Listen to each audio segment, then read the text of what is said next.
नमस्कार, स्वागत है आपका हमारी विशेष कार्यक्रम राजबाड़ा से रेसिडेंसी में। इस कॉलम के लेखक अरविंद तिवारी हमारे साथ मौजूद हैं। कोरोना काल की तमाम व्यस्तताओं के बीच, पत्रकारों की मदद करने के बीच उन्होंने इस एपिसोड के लिए समय निकाला। अरविंद जी, स्वागत है आपका। जी नमस्कार संदीप जी। अरविंद जी, क्या चल रहा है? इंदौर प्रेस क्लब पत्रकारों की मदद करने में काफी आगे रहा है। अच्छी खासी जी मदद आप कर पाए हैं। क्या स्थिति है इस समय? सुनील जी, बहुत कठिन दौर था। मुझे लगता है कि था, इसलिए बोल रहा हूँ कि अब ये दौर निकल रहा है, समाप्त हो रहा है और जी, अच्छा समय शुरू हो रहा है। लेकिन बहुत सतर्क रहने, सावधान रहने की जरूरत है। अपनी सुरक्षा खुद करने की जरूरत है। हम ऐसा न मान बैठे जैसा हमने कोरोना की पहली लहर के बाद मान लिया था कि कोरोना अब समाप्त हो गया, और जो दूसरी दौर आई उसमें हमने अपने कई साथियों को खोया। बहुत अच्छे पत्रकार हमें छोड़कर चले गए। जहां तक पत्रकार साथियों की मदद का मामला है सुनील जी, इंदौर प्रेस क्लब आपकी जानकारी में होगा कि लगातार पिछले 2 महीने से पत्रकार साथियों की हर मोर्चे पे मदद कर रहा है। जो साथी बीमार थे, हॉस्पिटल में एडमिट थे, होम आइसोलेशन में थे, उन्हें हमने आर्थिक सहायता उपलब्ध कराई। जो जरूरी संसाधन चाहिए थे वो संसाधन हमने उपलब्ध कराए। उसके बाद अब साथियों की आवश्यकता राशन किट की है, तो उसके लिए हम मदद कर रहे हैं। हमें लोगों से भरपूर प्रतिसाद मिल रहा है। सांसद विवेक तनखा ने हमें 2 लाख रुपए राशन किट के लिए दिए हैं। इंदौर इंस्टीट्यूट ऑफ लॉ ने हमारी मदद की है। राष्ट्रीय स्वयंसेवक संघ के जो संपर्क प्रमुख है विनय पिंगले जी, उन्होंने हमारी मदद की। और कई लोग, नन्हे फरिश्ते जैसी संस्था हो या साथी संजय लुनावत जी हो, ऐसे कई लोग जो है वो लगातार हमारी मदद कर रहे हैं। और इसी मदद के दम पे हम अपने साथियों को जो है सहयोग कर पा रहे हैं। और ये हमने कहा कि अनवरत हेल्प फॉर मीडिया का हमारा ये जो सिलसिला है ये अनवरत जारी रहे। ऑक्सीजन कॉन्सेंट्रेटर से लेके सेचुरेशन ऑक्सीजन कंसंट्रेटर, ऑक्सीमीटर, सब। आज ही एक साथी के परिवार में जरूरत थी तो हमने ऑक्सीजन कंसंट्रेटर उपलब्ध कराया। 2 साथियों की ओर से ऑक्सीमीटर की डिमांड है तो हमने उन्हें ऑक्सीमीटर भी उपलब्ध कराया। अरविंद जी, ये आपने जो खबरों की तरफ चलते हैं, वापस इस कॉलम की तरफ चलते हैं, आपने लिखा है कि संगठन मंत्रियों में फेरबदल की संभावना दिख रही है। क्या है माजरा? देखिए, मध्य प्रदेश भाजपा में समय समय पे संभागीय संगठन मंत्रियों की भूमिका बदलती रहती है। और जिसको हम अगर प्रशासनिक भाषा में कहें ना, तो एक ट्रांसफर पॉलिसी लागू होती रहती है संगठन मंत्रियों पर। 2 3 4 साल एक जगह काम करने के बाद उन्हें दूसरे स्थान पर भेजा जाता है, या जो भारतीय जनता पार्टी की या संघ की दूसरी व्यवस्थाएं हैं उसमें वो काम करते हैं। तो मुझे ऐसा लगता है कि दमोह के नतीजे के बाद भाजपा में अलग अलग स्तर पर जो मंथन चल रहा है, जो विचार मंथन चल रहा है, और उसके बाद अभी पिछले दिनों शिव प्रकाश आए थे, राष्ट्रीय सह संगठन महामंत्री है भारतीय जनता पार्टी के, और ऐसा कहा जा रहा है कि उनका मुख्यालय भोपाल ही रहेगा। भोपाल में ही ज्यादा वो समय दे रहे हैं। उनकी जो है सुहास भगत जी और हितानंद शर्मा जी से बात हुई है, और उसके बाद जो बातें सामने आ रही है उसमें ऐसा लग रहा है कि मध्य प्रदेश भाजपा में संगठन मंत्रियों के स्तर पर बड़े बदलाव की संभावना है।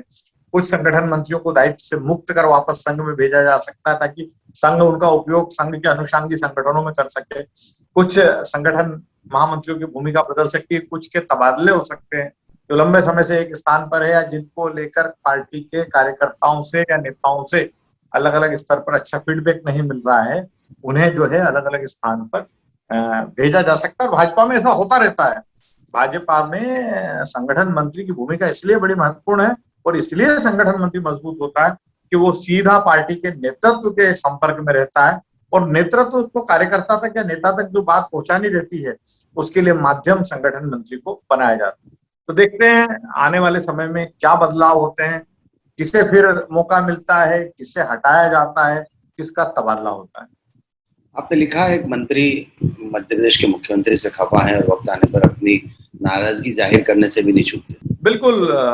मध्य प्रदेश के एक बहुत ही कद्दावर कैबिना मंत्री हैं, मालवा निमाड़ क्षेत्र के हैं। वो लगातार कई सालों से चुनाव जीत रहे हैं, कई महत्वपूर्ण महकमों के वो मंत्री रहे हैं। और लेकिन इन बीते सालों में कई बार अपनी विवादित टिप्पणियों के कारण चर्चा भी रहे। जी हाँ, मैं इशारा कर रहा हूँ, आप भी समझ गए होंगे, विजय शाह की ओर। मध्य प्रदेश के वन मंत्री हैं।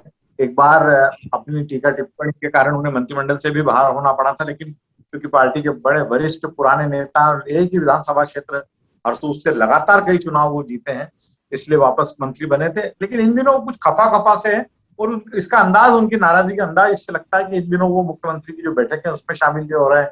कोरोना समीक्षा की जो बैठक है उच्च स्तरीय हो रही है, उसमें गायब दिख रहे हैं। और बड़ी चर्चा है कि आखिर ऐसा क्या हो गया कि मंत्री जी जो है मुख्यमंत्री की बैठकों से भी अनुपस्थित हैं और उनके सुर भी थोड़े बदले हुए हैं। लेकिन विजय शाह जो हैं उनके सुर कई बार बदलते रहते हैं और इसलिए पार्टी में इस बार बड़ी चर्चा है कि इस बार ऐसा क्या हुआ जिसके कारण उनके सुर बदले और वो इतने नाराज चल। मंत्री को लेकर भी खबर लिखी है आपने कि स्ट्रक्चर को संरक्षण दे रहे हैं, वो क्या माजरा है? ग्वालियर चंबल संभाग से आते हैं, राज्य मंत्री हैं, प्रभार का दायित्व है और जिस तरीके की शिकायतें उनको लेकर संघ और भारतीय जनता पार्टी के शीर्ष नेतृत्व तक पहुंची है, उसमें ऐसा कहा जा रहा है कि उनको उन लोगों ने घेर लिया है जो किसी जमाने में कांग्रेस के खास हुआ करते थे और इन दिनों उस महकमे को वे ही लोग चला रहे हैं, इनके मंत्री के स्टाफ के कुछ लोगों की मिलीभगत से। तो बड़ी चर्चा है इस विषय की। संगठन ने भी जो शिकायतें मिली थी उसके आधार पर मंत्री जी से जानकारी मांगी है। अपने स्तर पर संगठन भी तहकीकात करवा रहा है, संघ भी अपने स्तर पर तहकीकात करवा रहा है और भाजपा में सामान्यतः इस तरह की शिकायतें आने के बाद उन्हें बहुत गंभीरता से लिया जाता है। तो देखते हैं क्या नतीजा होता है। लेकिन मंत्री पहली बार मंत्री बने हैं, दूसरी बार के विधायक हैं और स्वाभाविक है कि एक काकस उनके इर्द गिर्द बन गया है जिसमें नेता भी शामिल है, अधिकारी भी शामिल है, उनके स्टाफ के लोग भी शामिल है और उसके कारण वो बड़ी परेशानी में है इन दिनों।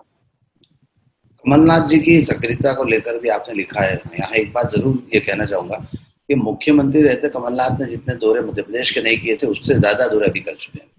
अभी नेता प्रतिपक्ष रहते हुए कमलनाथ दौरे कर, लोग कह भी रहे हैं कि यदि मुख्यमंत्री रहते इतने दौरे किए होते, अपनी पार्टी के नेताओं से इतना सीधा संवाद रखा होता, कार्यकर्ताओं की चिंता की होती, तो मध्य प्रदेश में कांग्रेस की सरकार नहीं जाती, 5 साल बरकरार रहती। लेकिन दमोह के हमने पिछली बार भी डिस्कस किया था कि दमोह के नतीजे ने कमलनाथ को संजीवनी दे दी, कमलनाथ के कांग्रेस को संजीवनी दे दी और आने वाले समय में 4 उपचुनाव होना है, 1 लोकसभा का और 3 विधानसभा का।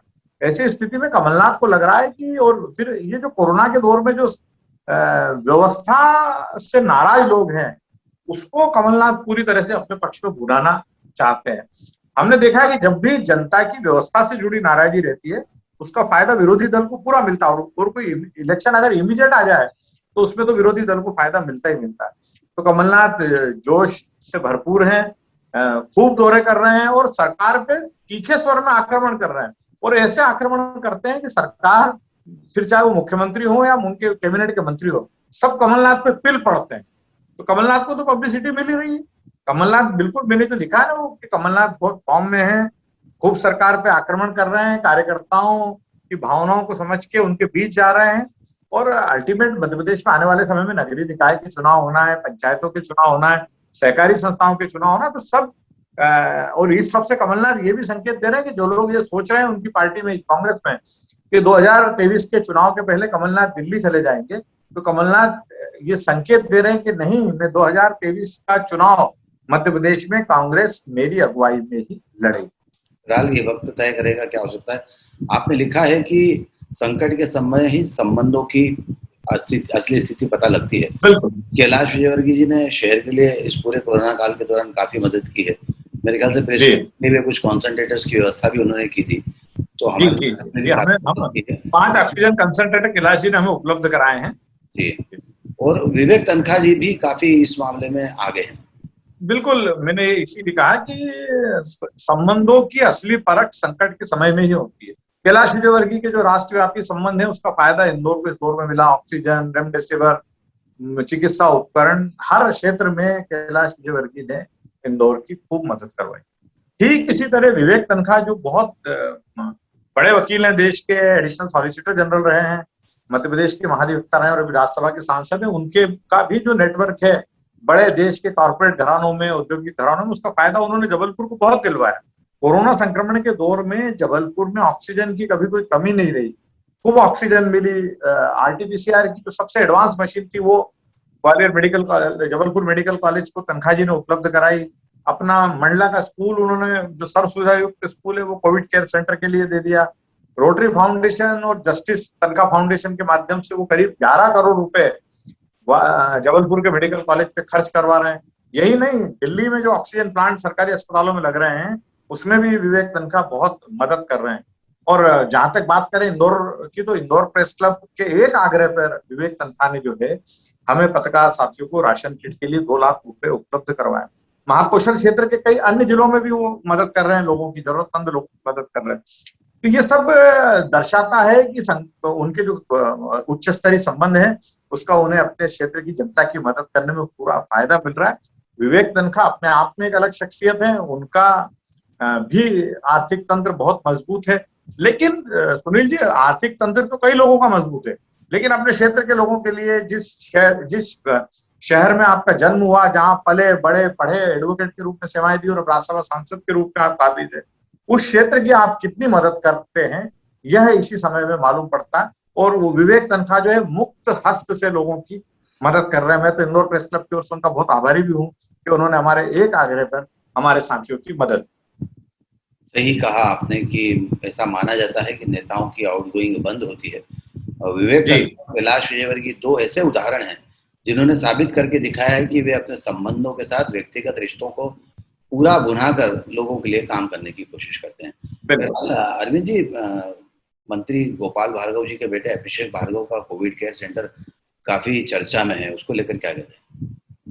देखिए, जो 2 बहुत बड़े Covid care centre Madhya Pradesh में इस दौर में बने, इंदौर और भोपाल, इनको छोड़ दें तो जो गढ़ाकोटा का कोविड केयर सेंटर है वो इस समय देश भर में एक रोल मॉडल के रूप में लोगों के सामने है कि कितना व्यवस्थित कोविड केयर सेंटर मंत्री गोपाल भार्गव ने अपने विधानसभा क्षेत्र में बनाया, और बिल्कुल समय पे बनाया है।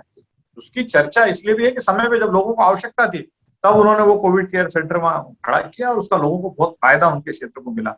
और गोपाल भार्गव पूरे समय अपने विधानसभा क्षेत्र में रहकर और उस कोविड केयर सेंटर के माध्यम से कोरोना संक्रमितों की सेवा में लगे हुए हैं।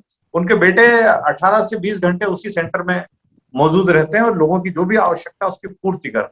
लेकिन इससे आगे बढ़कर जो एडवांस प्लानिंग चल रही है, जो बात चल रही है कि कोरोना की तीसरी लहर और उसमें बच्चों में संक्रमण की आशंका ज्यादा, बच्चों को ज्यादा चपेट में रहेगी, तो वो इस गढ़ाकोटा के जो कोविड केयर सेंटर में अभिषेक भार्गव ने बच्चों का जो एक वार्ड बना और उसकी जो फोटो और वीडियो देश भर में सर्कुलेट हुए, वो बता रहे हैं। देखिए, आप इंदौर में लगातार कई बैठकें हो रही है, संभाग आयुक्त बैठक ले रहे हैं, सांसद बैठक ले रहे हैं, तुलसी सिलावट बैठक ले रहे हैं कि इंदौर में बच्चों के लिए क्या क्या इंतजाम किया जाए। लेकिन गढ़ाकोटा जैसे छोटे कस्बे में एक आदर्श वार्ड बच्चों के लिए विकसित करके उन्होंने जो है एक पूरे प्रदेश के सामने पिता पुत्र ने एक मिसाल कायम।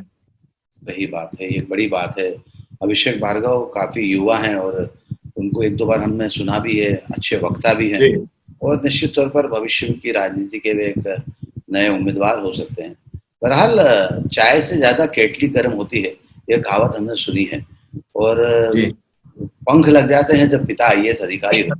पर 3 लड़कों के बारे में, 3 युवाओं के बारे में आपने लिखा है कि उनके पिताजी मुख्य सचिव स्तर के अधिकारी हैं, बावजूद उसके उन्होंने पुलिस गलती की और पुलिस को दंड भुगता। देखिए सुनील जी, आए दिन हम देखते हैं कि किसी छोटे मोटे शासकीय कर्मचारी या किसी छोटे पद पर बैठे नेता के परिजन किस तरह से पुलिस पर या प्रशासन पर रुआब काटने से पीछे नहीं रहते हैं। हमने इस कोरोना के दौर में देखा है, इंदौर में कई ऐसे वाक्य हमारे सामने आए जिसमें छोटे छोटे मुद्दों पर टकराहट हुई। लेकिन मैं इसे भी एक मिसाल के रूप में लेता हूं कि सुधीर रंजन मोहंती जो मध्य प्रदेश के मुख्य सचिव रहे, मनीष रस्तोगी जो मध्य प्रदेश के मुख्य सचिव के मुख्यमंत्री को ओएसडी हैं, और मलय श्रीवास्तव जो कि सीनियर प्रिंसिपल सेक्रेटरी आने वाले समय में एडिशनल चीफ सेक्रेटरी होने वाले हैं, उनके बेटे कोरोना के दौर में बाहर निकले और जब उन्हें मास्क नहीं लगाने के लिए रोका गया तो उन्होंने अपनी गलती स्वीकारी। केवल गलती नहीं स्वीकारी, चालान बनवाया, उस चालान की राशि जमा की, कमिटमेंट किया कि भविष्य में हम इस तरह की गलती नहीं करेंगे। और ये कहा भी कि हम अपने मित्रों और परिजनों से आग्रह करेंगे कि आप भी जब निकलें घर के बाहर तो मास्क लगाएं, आपकी सुरक्षा के लिए जरूरी है। तो एक मिसाल कायम की इन तीनों बच्चों ने। अगर ये भी चाहते तो किसी बड़े अधिकारी से एक फोन, जो मातहत अमला वहां ड्यूटी पे था, उससे लगवा सकते थे, लेकिन उन्हें अपनी गलती का एहसास हुआ, ये बहुत बड़ी बात है। सही बात है, युवा इस तरह का काम करके एक मिसाल पेश करते हैं। बहरहाल सीहोर में चंद्रमोहन ठाकुर की पदस्थापना को लेकर भी आपने लिखा है। जी, सीहोर चूंकि मुख्यमंत्री शिवराज सिंह चौहान का गृह जिला है, इसलिए वहां किसी भी अधिकारी की पदस्थापना बहुत सोच समझ कर की जाती है। चंद्रमोहन ठाकुर जो अभी तक अनूपपुर के कलेक्टर थे, उनका उनके बारे में ऐसा कहा जाता है कि प्रशासनिक कामकाज में कोई वहां विशेष पकड़ नहीं बना पाए थे, और कांग्रेस के दौर में उनकी पदस्थापना हुई थी, भारतीय जनता पार्टी की अब सरकार है, उसके बाद बरकरार रहे, तब वो कांग्रेस के नेताओं के खास थे, अब भाजपा के नेताओं के खास हैं, और ऐसी स्थिति में उनकी सीहोर पदस्थापना को बड़ा चौंकाने वाला माना जा रहा है। लेकिन सीहोर में इसलिए कि सीहोर में जो कुछ होता है वो मुख्यमंत्री की नजरों में होता है, मुख्यमंत्री के प्रति वहां के अधिकारी जवाबदेह माने जाते हैं, इसलिए हो सकता है कि जो मिजाज चंद्रमोहन ठाकुर का अनूपपुर में था वो मिजाज सीहोर में देखने को न मिले। और सीहोर में एक चीज और है कि यहाँ एक साधे सब सधे, यदि मुख्यमंत्री की नजरें आप पे इनायत हो गई तो फिर जो है आपका काम बहुत आसान हो जाता है, फिर यहाँ आपको जिले के हर नेता को साधने की जरूरत नहीं है, क्योंकि मुख्यमंत्री का। तो उम्मीद तो ये की जा रही है कि चंद्रमोहन ठाकुर सीहोर में सफल होंगे, और अनूपपुर में असफलता का जो ठप्पा उनको लगा है उसे वो सीहोर में धो देंगे। आपने लिखा है कि चंबल रेंज के कमिश्नर का फैसला तो नहीं हो पाया, लेकिन आयुक्त को लेकर भी इस समय चर्चाएं चल रही है, क्योंकि वहां के जो वर्तमान आईजी आईजी को लेकर चर्चा चल रही है। 3 महीने हो गए सुनील जी चंबल के कमिश्नर आर के मिश्रा को रिटायर हुए, और तब से ग्वालियर के कमिश्नर आशीष सक्सेना के पास कार्यभार। अब मनोज शर्मा जो बहुत ही मध्य प्रदेश काडर के बहुत अच्छे अधिकारियों में जिनकी गिनती होती है, आईजी हैं चंबल के, वो 30 जून को रिटायर हो रहे हैं। तो अब एक तो ये है कि जो लोग चंबल के आईजी पद को पाना चाहते हैं उन्होंने लॉबिंग शुरू कर दी है। दूसरी चर्चा ये भी है कि जिस तरह, ऐसा ना हो कि जिस तरह से कमिश्नर का पद 3 महीने से खाली पड़ा हुआ है, इसी तरह आईजी का पद भी 3 महीने खाली पड़ा रहे और किसी वरिष्ठ अधिकारी को कार्यभार सौंपा जाए। पर मुझे ऐसा लगता है कि आने वाले समय में जब आईजी की पदस्थापना की बात आएगी तो चंबल में आईजी और कमिश्नर दोनों की पदस्थापना एक साथ होगी। कई अधिकारी इसके दावेदार हैं, और इसलिए भी महत्वपूर्ण है कि देखते हैं कि यहाँ सरकार किसकी पसंद को तवज्जो देती है। नरेंद्र सिंह तोमर चाहते हैं कि उनकी पसंद का अधिकारी बने, ज्योतिरादित्य सिंधिया चाहेंगे कि कमिश्नर और आईजी जैसे महत्वपूर्ण पदों पर उनकी पसंद का अधिकारी रहे। तो देखते हैं किसे मौका मिलता है, या जिस तरीके से कमिश्नर के पद पर प्रभार चल रहा है ग्वालियर आयुक्त के पास, तो कहीं ऐसा ना हो कि आईजी के पद पर भी किसी अधिकारी के पास प्रभार चलता रहे। 3 आईएएस अधिकारियों के बारे में आपने लिखा है, सवाल छोड़ा है जनता के लिए कि 2 जो रिटायर हो चुके हैं और 1 रिटायर होने वाले हैं, इनमें क्या समानता है?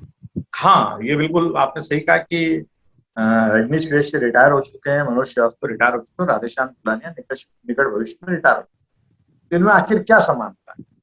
मैंने वो भी क्लू भी दिया कि तीनों मध्य प्रदेश के हैं, और तीनों को ही मुख्य सचिव इकबाल सिंह बैस की नापसंदगी के चलते अपने सेवा काल के अंतिम दौर में बड़ी अप्रिय स्थितियों का सामना करना पड़ा। राधेश्याम जुलानिया जैसे अधिकारी जिनकी एक अलग शोहरत रही है, अलग प्रतिष्ठा रही है, जो गवर्नमेंट ऑफ इंडिया में सेक्रेटरी रहे, वहां से वापसी के बाद मध्य प्रदेश में बोर्ड ऑफ सेकेंडरी एजुकेशन के अध्यक्ष बने और अब खाली बैठे हुए लगभग।